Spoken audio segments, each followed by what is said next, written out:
Despite being a small nation, the Philippines, a country renowned for its rich cultural diversity and different traditions, has managed to keep up with global advancement throughout the years. As many people like to say, nothing is permanent, and all that is right now is changing. From lifestyles to the various art forms that this country possesses, Filipinos can attest to a noticeable difference from how it was previously. But one concern arises. In a world that is constantly evolving and progressing, how can we be able to maintain our rich culture and revive our rich indigenous art forms? For today's episode of Kultura Na, we'll travel to Malolos, Bulacan and ask students from Centro Escolar Integrated School about what they think indigenous art is, as well as their thoughts on its current state in light of globalization.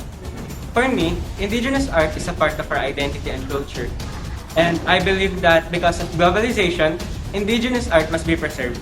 I believe indigenous art is a type of art form created and introduced by indigenous people who live in the earth. And I believe this form of art is currently in extinction.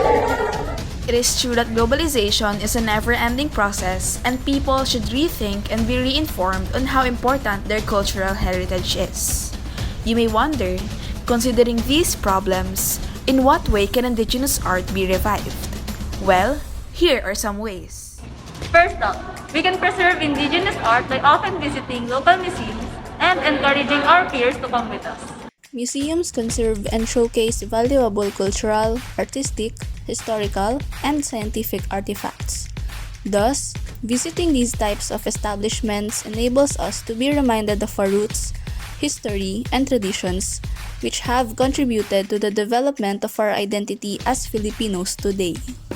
Visiting museums allows us to see artworks. Thus, appreciation and analysis are included in the process.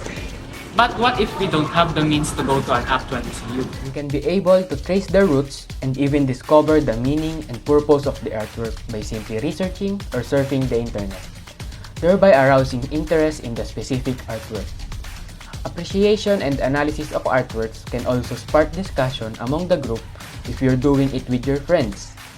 Obviously, it is a lot more fun and interesting to talk about these things with your friends. Since the internet was mentioned previously, why not use its powers?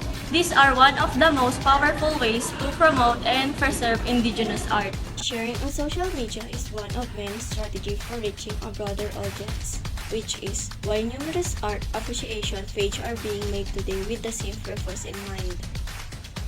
But one point concerns me. The previous techniques demand a significant amount of work.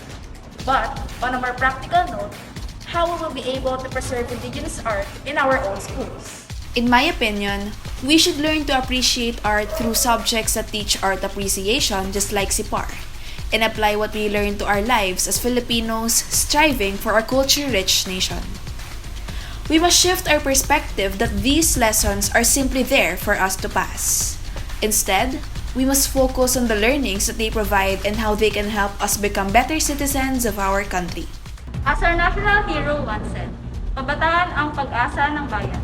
As the future leaders in the succeeding generation of our country, We must be reminded of the essentiality to remaining true to one's roots. No matter how much globalization and evolution affect everything around us, let us be reminded that it is our culture That we are trying to preserve.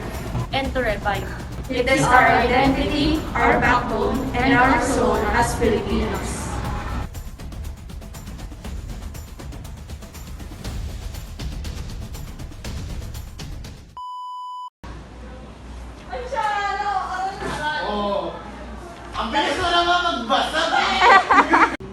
that it is our culture. Isa pa. Tama ba? Indigenous art It is our identity, our backbone, and our soul as Filipinos.